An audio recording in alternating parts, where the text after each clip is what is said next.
there is in you object consciousness, which is thought, which is mental images. Anything that has form is object consciousness. For most humans, all they ever experience in their life is object consciousness. Their entire life experience consists of a succession of arising and subsiding objects. And they try to hang on to a bundle of mental objects that they think, that's me. Mental images, names, labels, what they think of me, or has been taught to think of who they are. But what are all these things? They are thought forms that you hang on to, and you put you wrap it with something, cling wrap, whatever, that holds it together, a very fragile structure. And that's me.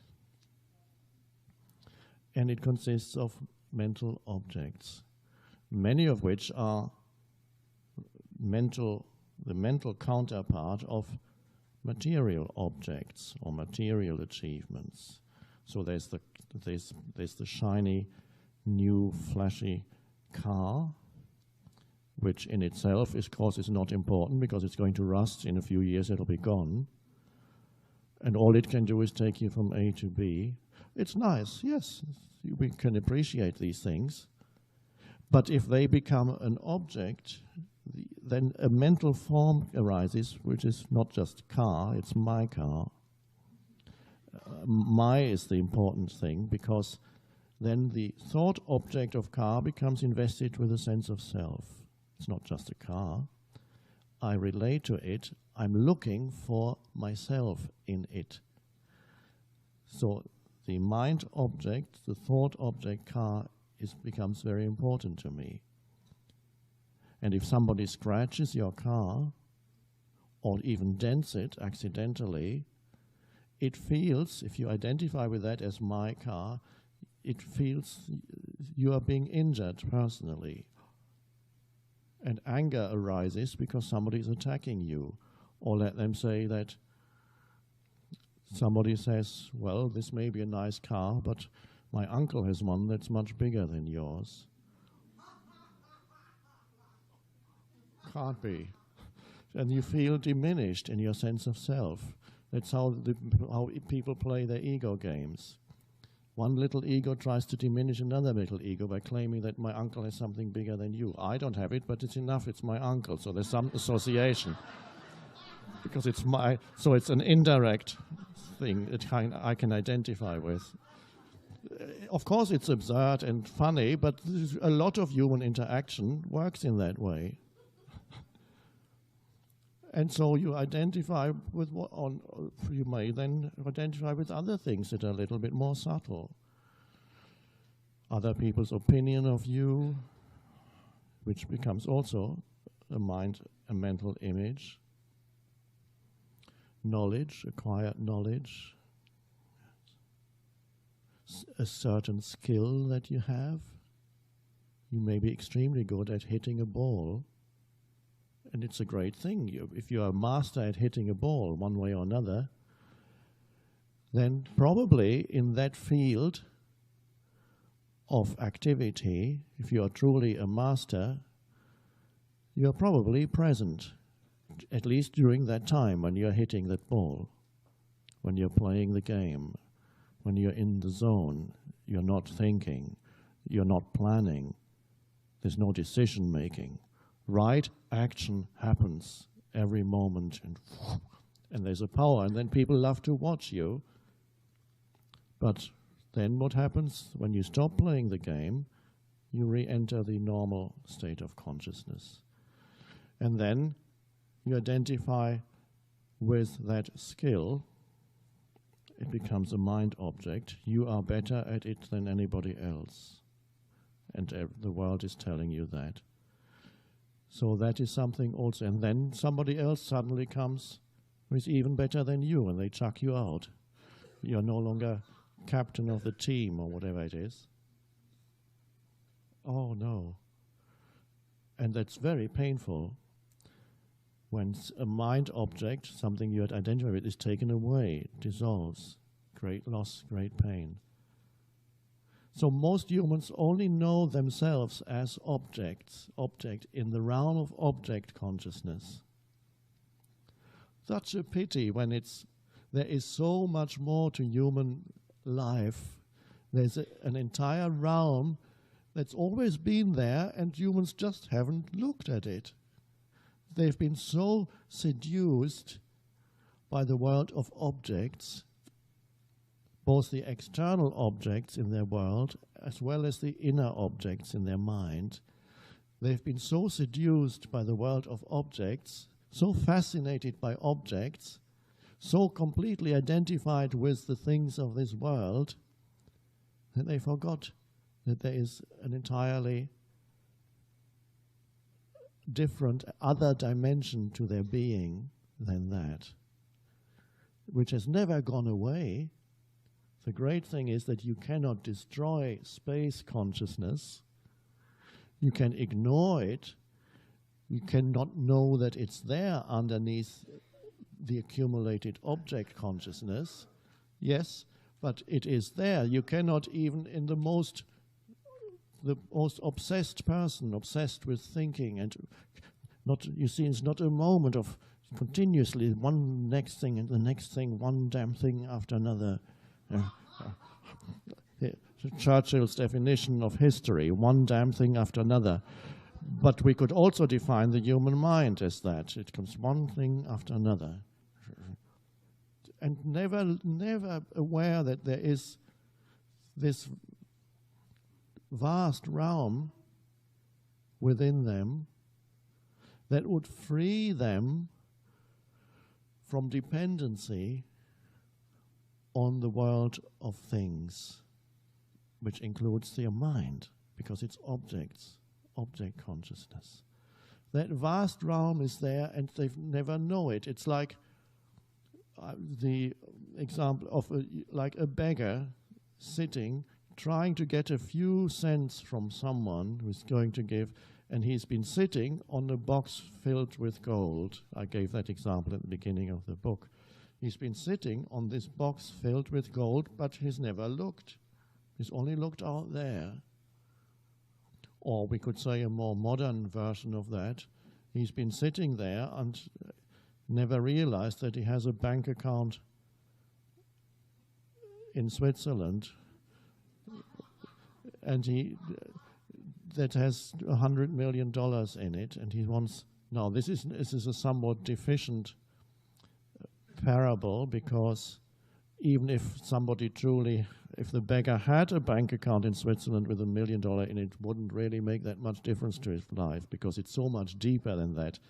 But it's a parable for people who can think you've already gone beyond it, but I put it at the beginning of the book because most people know only the realm of objects. So a box full of gold works as a metaphor for a while, but it's not ultimately the right metaphor, because it's so much greater than any entire gold in the world. And so that space consciousness is in you, has never gone away, but been ignored. The peace, the stillness. And I'm presenting here, apart from the fact, which is more important, that as we sit here, it arises from within you, even if you didn't want it. But I'm also pointing out little entry points into it. We've already seen bringing a yes to the present moment is an entry point when you accept the form. Form is a thing, is an object. When you accept the form that this moment takes as something that happens, or an inner form, an emotion that arises, when you do not resist the form that arises, and the normal state of consciousness is almost continuous denial or resistance of the form, because you want another one in the next moment, a better one, a different one, a more fulfilling one, not this form of the present moment. I want a different form. Or if I don't have it, at least I can think about it, so I don't have to look at this. I imagine the next moment is going to be better than this one. It won't if you haven't fully acknowledged this one. So, when you accept the form that this moment takes, that is the miracle. The form of this moment becomes an opening into the formless within you. And the worse, the more challenging the form that this moment is, and you accept it, the deeper it takes you into the unconditioned space consciousness or into peace. So if you were faced with a dreadful disaster in your life, it arises at this moment. Everything has collapsed. And you face it and see that the isness of this moment just is as it is. You look death in the face. You accept the form that this moment takes completely. And suddenly, you sense something that cannot really be described. It's a spaciousness or peace around that dreadful event. It happens within a field of peace or space. And I wouldn't use here the word happy. You're not happy when that happens, nor are you unhappy. It is beyond happiness and unhappiness. There's a serenity and a peace that come. But you can experience even with little things. Surrender to a little thing, a little form that this moment takes, a little challenge, and you find a little peace. Oh, nice. You surrender to the cold soup that I mentioned yesterday. And you find that the cold soup is giving you a little peace. It's not the soup, it's changed your state of consciousness. It's gone, oh, okay. You make room for it to happen. You allow it to happen. You make space for it to happen. Humans don't make space for things to happen. They want to remove space from things. So now if something is happening and you make space for it, you become the space. So, and this is the grace that is hidden underneath so-called bad events. Now, bad events have a scale of, they start with a cold soup, very little, and go on to some dreadful accident, disaster, imminent death, or everybody around you died, or you lost everything, or somebody tells you only have 3 more weeks to live. You have the scale. Something dreadful, something so-called bad happens in your life. And then there's a scale. Cold soup is easy, but for some, that's a challenge too. And so for some, it sets the whole pattern. They have a cold soup and the rest of the day is spoiled. They don't make room for events. They don't allow an event to be. They argue with reality.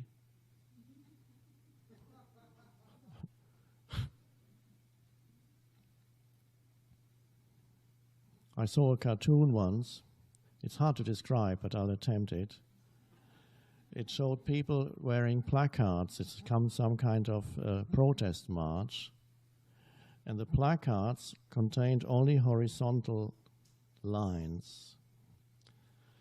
And the entire surroundings, the street and the houses, were drawn in vertical lines.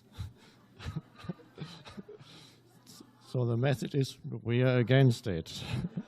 Whatever it is, we are against it. So if you make room for something to be, it can only be this moment because nothing can be apart from the now. You make room for something to be, it already is, so why not allow it? Allow it to be. And this act of allowing, easy to do when you face something beautiful. I allow this beautiful tree with the magnificent colors to be. That's easy. And then you walk one more step and suddenly you think your right foot goes right into the mud. Crunch. And there comes a minor challenge. Can you immediately say, oh, it already has happened. It is already. Not much you can do except, of course, pull your foot out and walk on. But usually, of course, it would lead to a reaction. So some words may then come out of your mouth.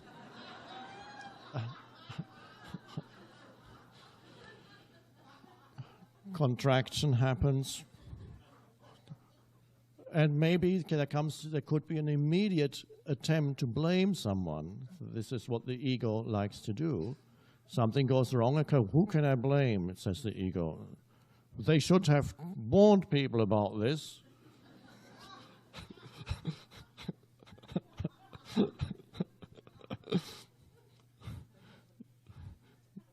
Or if you're in the States, then the favorite thing is go to a lawyer and sue them.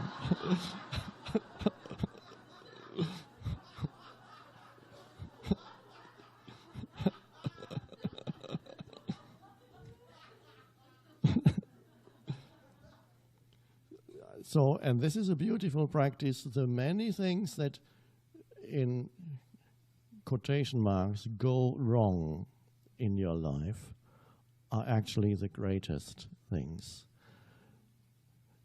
In a way, even greater than the beautiful trees, because they can take you deeper. And so, to a large extent, the world is here for you to experience things going wrong.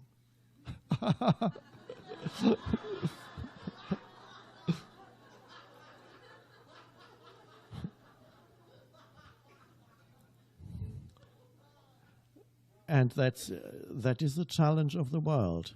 And if you still think otherwise, you may have lived on this planet for 50, 60 or 70 years and still expect things not to go wrong.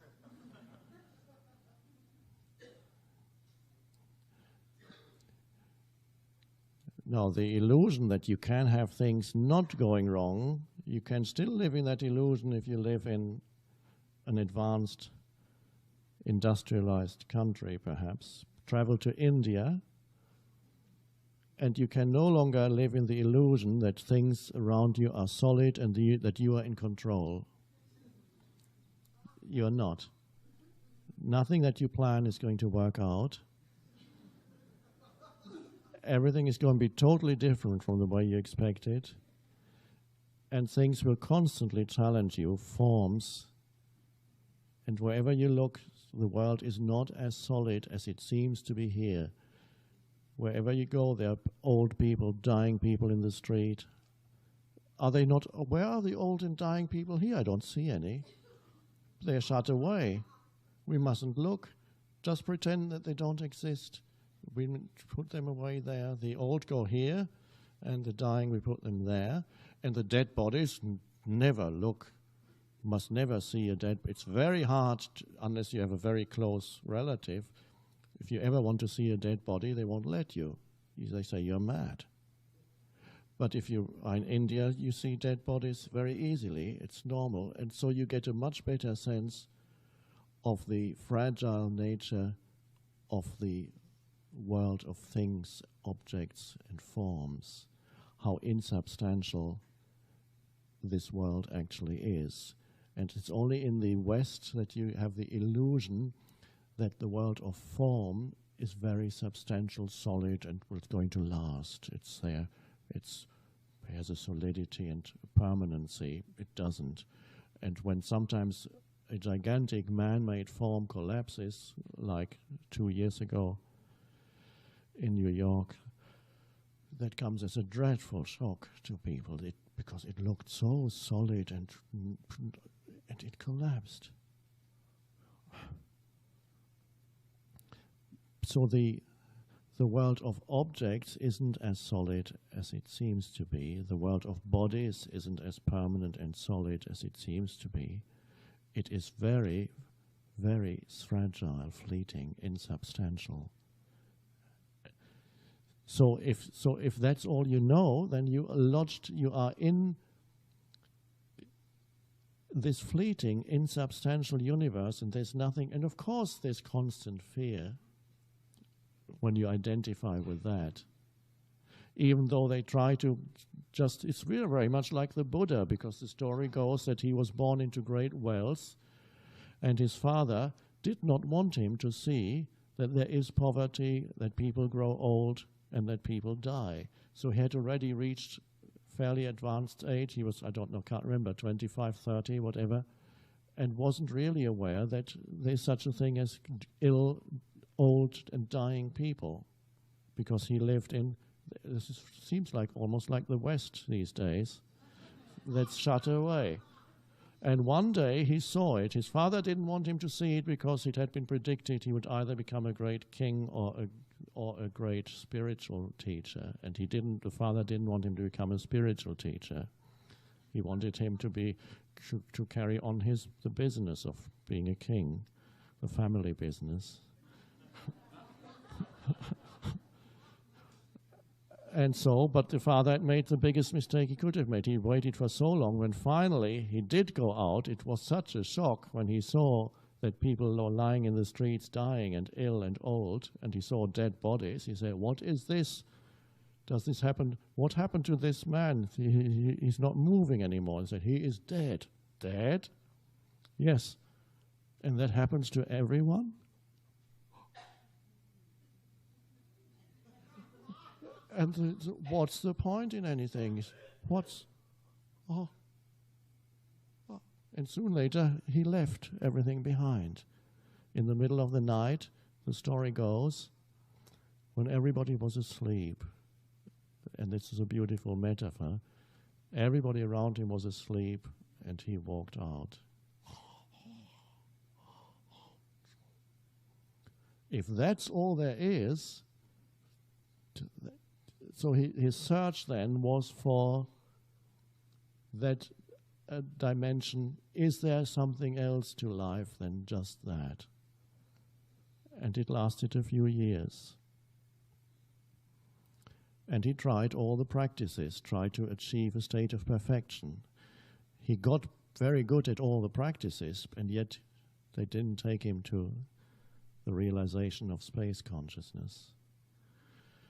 And one day he almost starved himself to death when he said, "I've had enough." This is my translation of the sutras again. He said, "Enough is enough. Give me some food." And they brought him some food. Most disciples left him. He said, "Oh, he's lost his way. He's eating again." And then he ate normally, and he sat under a tree. And suddenly something happened. All resistance collapsed. He was no longer looking for anything to happen. There was surrender to what is, not looking for some state anymore. And there it was.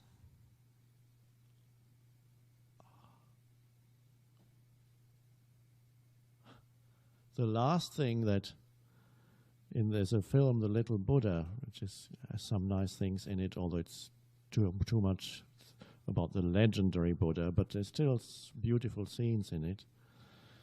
The last thing that disturbs him is when he's sitting under a tree and he sees his reflection in a little puddle of water. Self-reflection. and he sees his face in the little puddle of water next to him, and he's fascinated by that suddenly. And suddenly an arm comes out of this pool of water and tries to pull him down. And he frees himself, and then the reflection is gone. This is the last attempt by the ego to be there as an object in his consciousness, to see himself as someone, to remain there as an object in his consciousness, a mental object, to making himself into a mental, this is normal consciousness, making himself into a mental object and then have a relationship with it.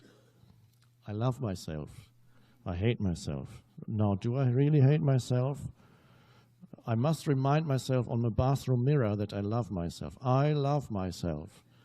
You have a relationship with yourself. Of course, it's better to love yourself than to hate yourself. It makes life a little easier. But when you love yourself, there's always, on the other side, the possibility that you might also hate yourself. Better to go beyond loving and hating yourself by not having a relationship with yourself at all. By simply being yourself, and you can only be yourself as space consciousness, not as an object. So, anything that goes wrong in your life, a form that appears and you allow it to be, that form becomes an opening into the formless within you. So, your spiritual practice is whenever something goes wrong in your life, and luckily enough, it happens a lot.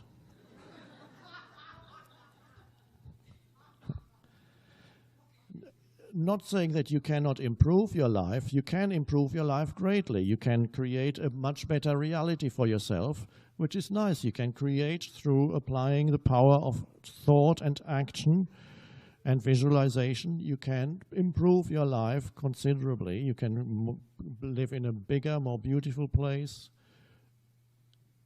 feel better about yourself, and so on.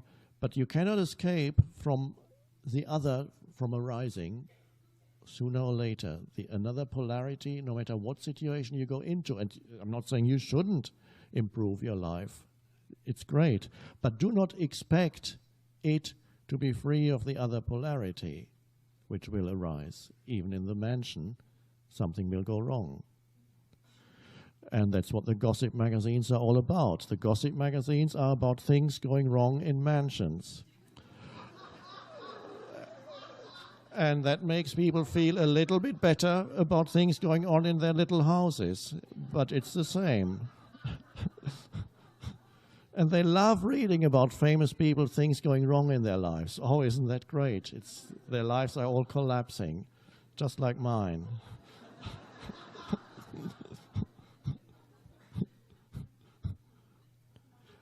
So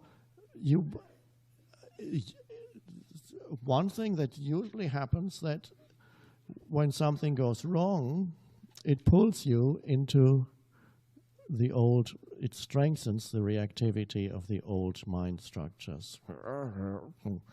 There's complaining and running away and shouting and fighting.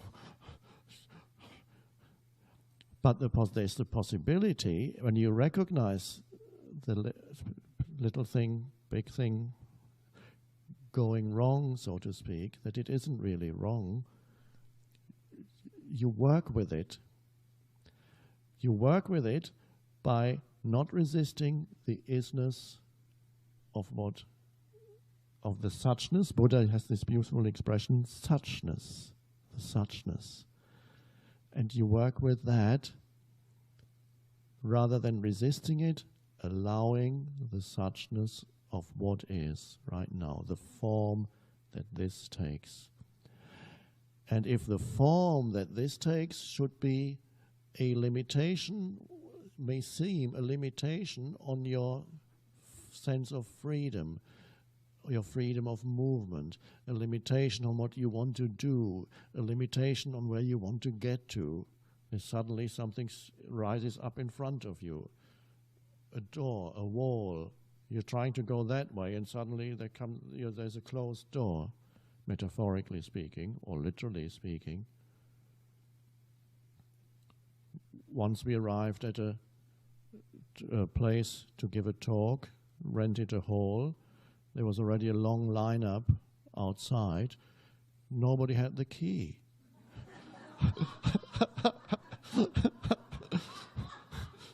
And there was nobody there. They had all gone home. So 200 people were lining up. Some were getting angry. I arrived, can't get in. So you're actually faced with a wall. So what do you then start shouting? No, of course you take action. Can you call somebody? Maybe somebody somewhere has a key and maybe they can come. Okay, somebody did that, but in the meantime, here we are. What was there to do except to cooperate with that moment? So I would just go say, greet everybody in the lineup, and everybody was very happy.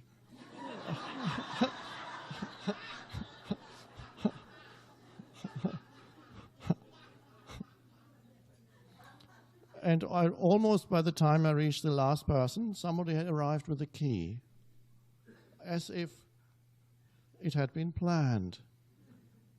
Now the strange thing is, when you cooperate and allow something to be that initially looks like an obstacle, initially looks like something has gone wrong, and both little and small, when you allow it to be, it becomes an opening into something that you cannot predict what that is.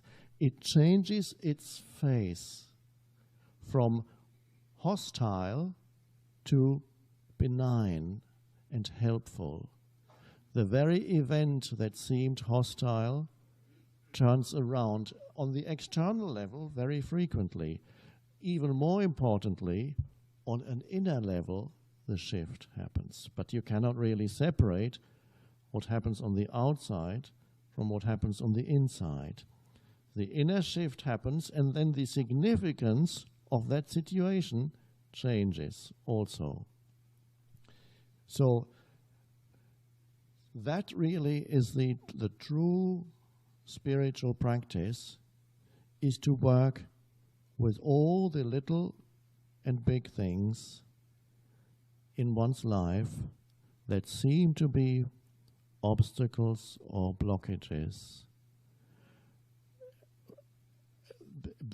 Whatever arises in the now, I'm not talking about some mental formations in the dream world of thinking, actual obstacles, actual things going wrong, losing this, missing that, meeting somebody and it's the wrong time, it's the wrong place.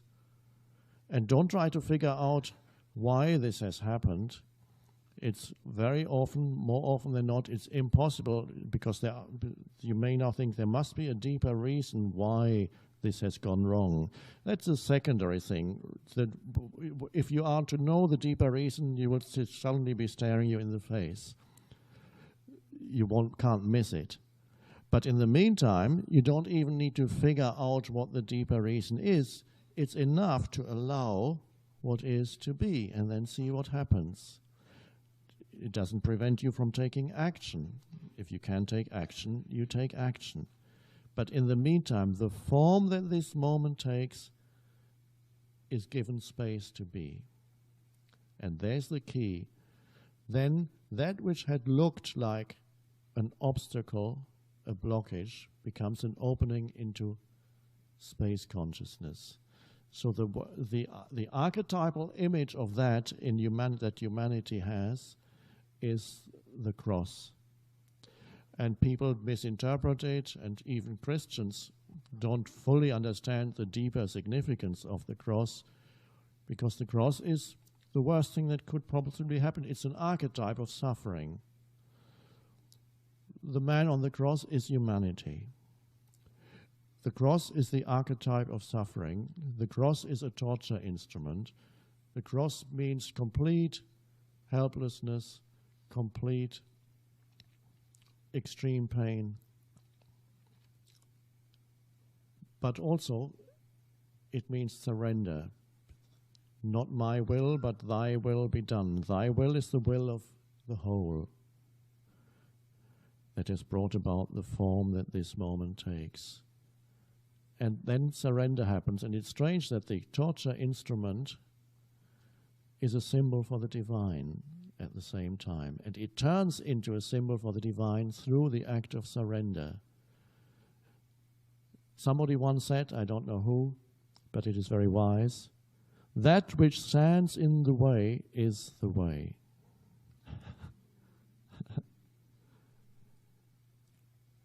And I said in this book, Stillness Speaks, that which seemed to deny the existence of any transcendental dimension to life becomes an opening into that dimension. Because it sometimes happens that a serious illness, a dreadful disaster in your life, something going dreadfully wrong to someone close to you, it seems to deny any meaning. It destroys often people's belief. Christians sometimes come to me and said, I've lost my faith because this or that has happened to me, or to my wife, or to my children, my son. And I can't just, how could that happen? They don't realize that they were still at a childish stage in their faith. They had some deal with God. If I do the right things, nothing bad. Okay, do we have a deal? I do all the right things, then nothing bad will happen. But that's not how the universe, because what they're saying is no form will ever dissolve in my life. I will not encounter death or the accidental dissolving of some form. And so they came, and it was good that they lost their faith, because then they went deeper. After losing their faith, they realized that that level of faith was childish, although for a while it helped them, and then it didn't work anymore. So they had to lose it and then go deeper to something far more substantial than that, and learn to the deep lesson that is there when you totally accept any form of death in your life. Because very often it is that something dissolves, something leaves you, comes to an end, and it looks bad. And then you allow it to be. Now, you may not be able to allow it to be immediately. The pain that you feel, the emotional pain, may be there, and there's nothing you can do. You weep. But then you allow that to be. It does not matter where you begin to allow what is to be. Ideally, you allow the form that this moment to be as it is totally, and so there's no arising of any pain. But that is not always possible yet for humans. So sometimes an event like the death of somebody close to you, the death of a parent, the death of a sibling, or even more hard, more difficult, the death of a child, it happens. Forms dissolve in their own time. There's no predicting when a life form, the form will dissolve. And so pain will come. You may weep, and you may experience that's the sadness. And there you can allow that to be, so that it comes to be space around what you feel. There's a deep allowing of the sadness that you feel, and then there's space around it.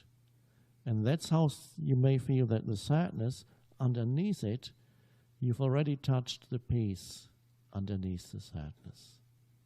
It's already there. But you have to allow the sadness, not saying, I shouldn't be feeling sad, I should be feeling peace. I shouldn't be feeling sad, I should be allowing this moment.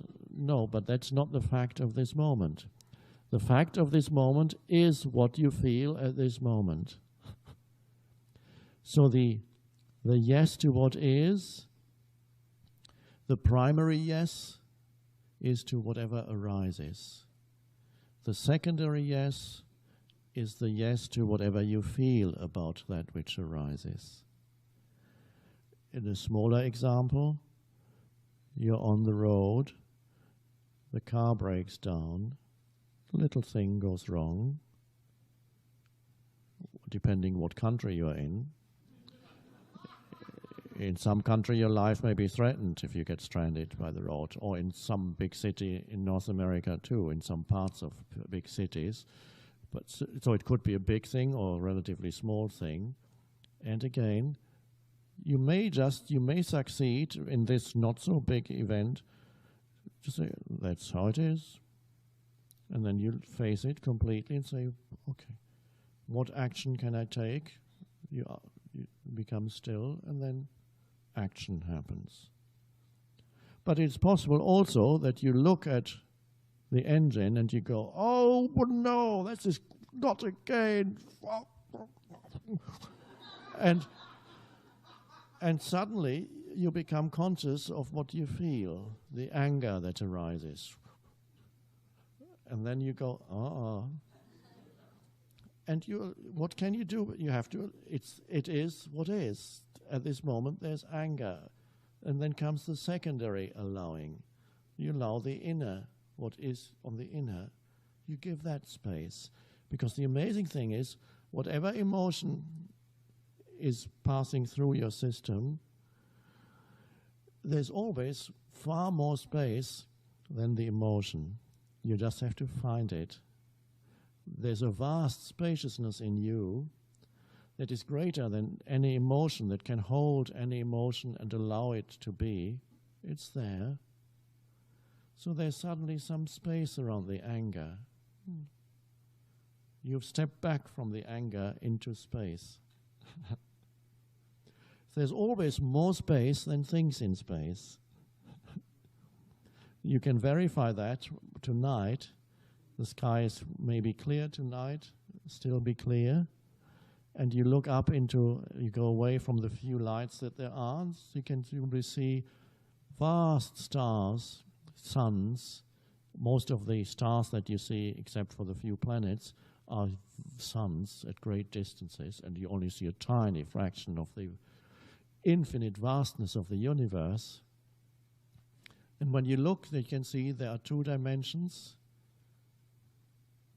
There are things in space, and there's space. It's so easy. There are things in space, and there is space. But that which is awe-inspiring about when you look up there is not the things in space. What is awe-inspiring is the vastness of it. Infinite, unimaginable vastness of space. Billions, not just billions of suns, billions of worlds, of galaxies. Each galaxy consists of billions of suns. Vast. And you look, it stops your mind when you truly look. You go, unimaginable vastness. Yes, the suns and whatever else is there is beautiful to look at, but that sense of sacredness, of unimaginable vastness, is the space that you look into. And this is just the external version of what is within you. Within you also, because you're only a microcosmic version of the universe, in you also there are things, objects in your consciousness, and there is the vastness of consciousness itself, the uncreated. Buddha calls it the unborn, the uncreated, the unformed. he doesn't, and this is so wise to put it like that, because by saying that, it is almost impossible to make it into a mental object, because the word itself denies itself as an object. It denies itself by saying the unborn. On the one hand, you have a word that is an object in consciousness, but the object in consciousness denies its very existence as an object. This is why the Buddhist teaching is so profound. So he says to his monks, there is, O monks, that's how he addresses his monks, in the translation, there is, O monks, an unborn, uncreated, unformed, unmanifested. And then it goes on, it's a little bit stylized sutra. If there were not an unborn, uncreated, unformed, unmanifested, there would be no escape from the world of the born, the created, the formed, and the manifested. Beautiful pointer. So, isn't it amazing that you encounter it not by running away from the world of forms around you, not by attempting to escape the limitations that the world of forms seems to impose on you continuously, and there's this longing for freedom in every human being. And most human beings look at their life situation as a set of limitations around them. It usually is, because every form is limited. Even if you were extremely wealthy, after a while, that would become a limitation on you. You have to have walls around your big house and need bodyguards to go out. So, and then there are the limitations that the body at some point becomes a limitation on you. No matter how fit it is at this moment, eventually you'll grow old, and it may be a little more difficult to get up. Oh, my back hurts. Or a more serious limitation. And many limitations happen because form is limitation. And there's a longing in humans for freedom from limitation. Freedom. And people believe that this freedom can be found in some situation. This is not to say that you cannot improve your life situation. It is wonderful to do that. Work to improve your life situation. Live in a nicer place. But not as an believing that that will free you. It's nice because when you play with the world of form, it's nice to have beautiful forms around you if you can, but don't depend on them too much, because you juggle these forms and then one drops. And then before you know, another one drops, and then somebody throws you on more. Okay. So the escape from limitation is not the escape from the limitations of form in your life. It's through the seeming limitations. By allowing the form of this moment, which quite often seems to be a limitation on your life, by allowing it internally to be as it is. So one could almost say you walk through the limitation, not away from it. You don't run away from it. You face it. And as you face it, allow it to be, it's no longer a limitation. That's inner freedom. So you find inner freedom often in the worst of circumstances. People have found it. They found it in prison camps. They found it through serious illness. They found it through serious disability. They found it through loss of everything that they had and identified with, and suddenly they were driven into acceptance of what is. And then the very limitation around them became an opening. And so some people in prison are living this teaching also. I get more and more letters from people in prison who have become free in prison. And some reported, a couple, that they got released prematurely and they were not even up for parole. Suddenly it happened. But it was a secondary bonus. The miracle is that often a difficult situation, even on the external level, changes and shows a more benign face. But that is a secondary bonus that you get as you surrender. And that it is truly miraculous what you can experience as there's a shift in that consciousness, how quickly an external situation can turn around, how quickly help can come in, because you now cooperate with life, which is now, never not now. You cooperate with this moment. There's no resistance to life, which is now. And then life can help, because the entire universe is a field of intelligence. Nothing is dead. Everything is an expression of that intelligence, that consciousness. It's in the very space in this room. And then it gets, through the human, it becomes focalized, but it's all pervasive. The human is like a magnifying glass that you hold, there's the sunshine, and then you have, it concentrates it. But it's everywhere. And then life becomes helpful in sometimes miraculous ways. Suddenly the right person comes, the right event comes, the right thing comes. But this is what Jesus calls the things that you need will be added unto you. It is secondary.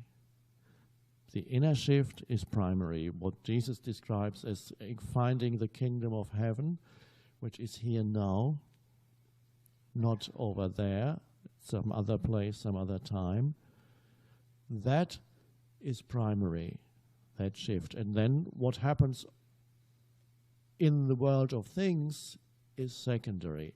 But miraculously, more often than not, a shift in the world of things will reflect the inner shift. And if it doesn't, the energy that you bring to it will change it. So, in other words, maybe they won't release you yet from prison. Maybe you're still there, and yet you become a factor in that place that usually would be called bad, that is healing and brings enormous help and healing to those around you. There are people who are now who are in prison and teach this already.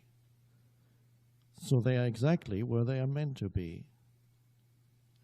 It's amazing how either the situation changes or that which you bring to the situation changes. And so the quality feel of the situation becomes different. And so the work then is, you can now see, to welcome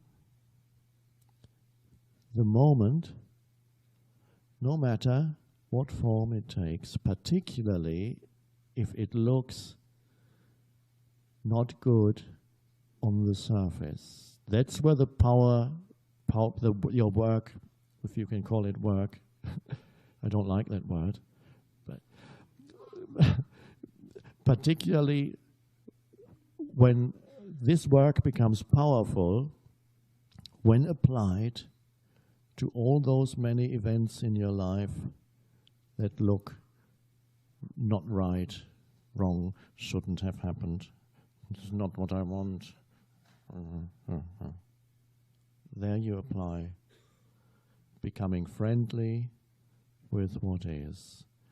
Then the limitation of what is becomes your portal into freedom from the form, your dependency on the forms, your inner dependency for your sense of who you are, your sense of well-being, of peace on forms.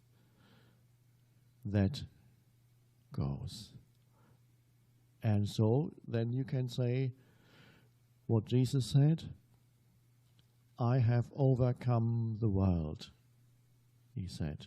People didn't understand what he was talking about. Maybe one or two understood. How can he say, I've overcome the world? He has no power at all. Where's his army? He doesn't have, he's powerless. How he hasn't over, he was talking about the inner realm, dependency on things for his inner state. Because all these, the teachings of humanity, the deep teachings, they do not come from a person. They are nobody's possession or achievement.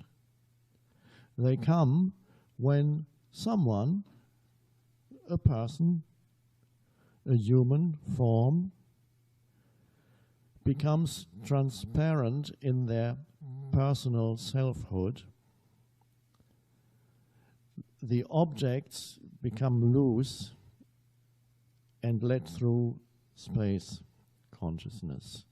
Well, there are still some objects in the mind, yes, this and that, but not self-identification with the objects, so they don't form this crust of self that blocks that which is underneath. So it comes through. You become transparent to that spaciousness, and then something comes through you into this world. It may be through words, it may be through action, it may be through a simple invisible emanation of your being that does something even to this world of things. It changes things here too. It makes it more harmonious, a more benign place to be, a less harsh place. Yes, where polarities still exist, but in a more benign way. In other words, you become an instrument for healing in a very wide sense of the word, for peace. Peace comes through you into this world. And it is the peace that you cannot understand, that Jesus didn't understand either, because he said, the peace that passes all understanding. So in other words, he didn't understand it either. His mind didn't understand that where it comes from, the depth of it. You become a field of peace in this world. It's almost as if something from another dimension came through you into this world of form and affects the world of form. So this is your destiny also, to become that transparency as the crust of identification with mental objects breaks up, dissolves, something shines through. And so in many of you, you already bring, as you go out into the world, you bring peace into situations simply by being there, by not stepping out of the old reactive consciousness. We'll be talking again what that means in relationships in more detail.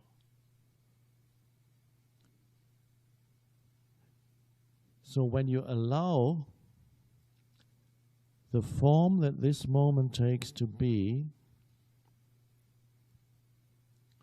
your own form, the psychological form of me, becomes somewhat transparent. When you resist the form that this moment takes, your own psychological form, the form of me, becomes more solidified, rigid, impenetrable.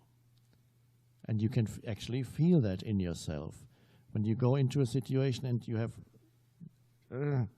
contraction and resistance, you argue, you need to be right, and you can see in that need to argue, to be right, to win, fight, your own, the psychological sense of self contracts and becomes more hardened. The me, you get a stronger sense of self, stronger sense of who you are, but it's the illusion of who you are. When you can triumph over somebody and show them that you are right and not they, or that you have more than they, or you know more than they, or can do more than they, or you are more miserable than anybody else, it works either way, as long as it's more. You are ill, I've been ill for years. Mind, I have more than you. I may not have more money than you, but I'm more ill than you. And this is the madness of the human condition. When you resist what is, the form hardens the self. And when you allow what is, it softens. And as it softens, it becomes transparent, and something shines through that is spacious. You become spacious. And I am sure it also does something even to your physical form, although scientists don't know, haven't discovered what that is. Maybe they haven't examined a surrendered human being yet. Maybe they haven't heard about it yet.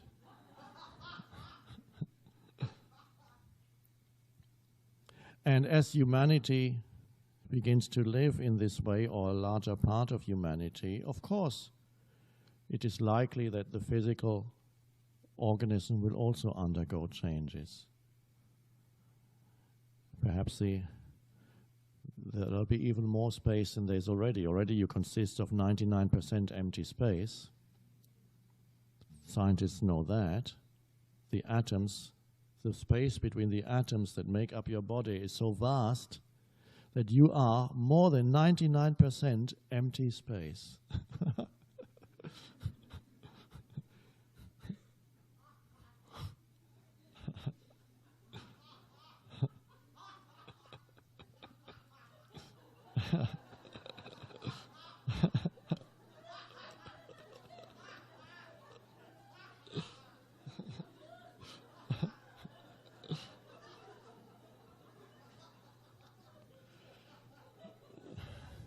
In Zen Buddhism, they have satori. Satori is a sudden flash, a sudden realization.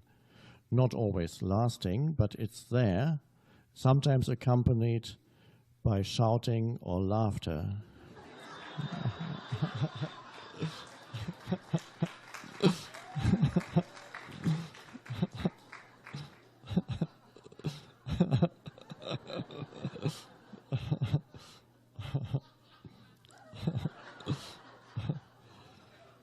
And then you have the Chinese fat Buddha who never stops laughing, continuous satori.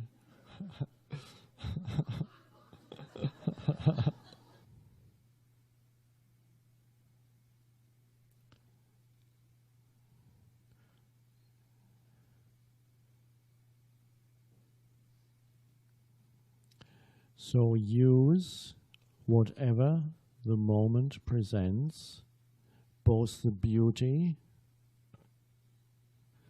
that is out here and anything else that may happen.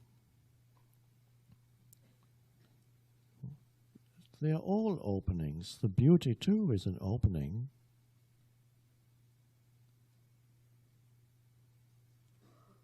The beauty that you see, the beauty that you listen to. Remember what we started with today? Enter Zen from there, from this moment, whatever it is.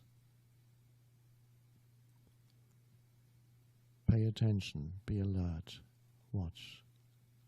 If you resist this moment, you cannot be attentive to what is.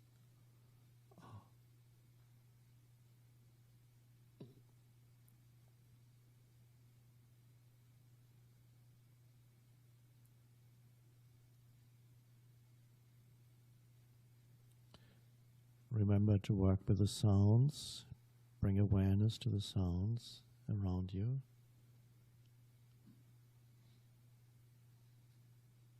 And sense the awareness itself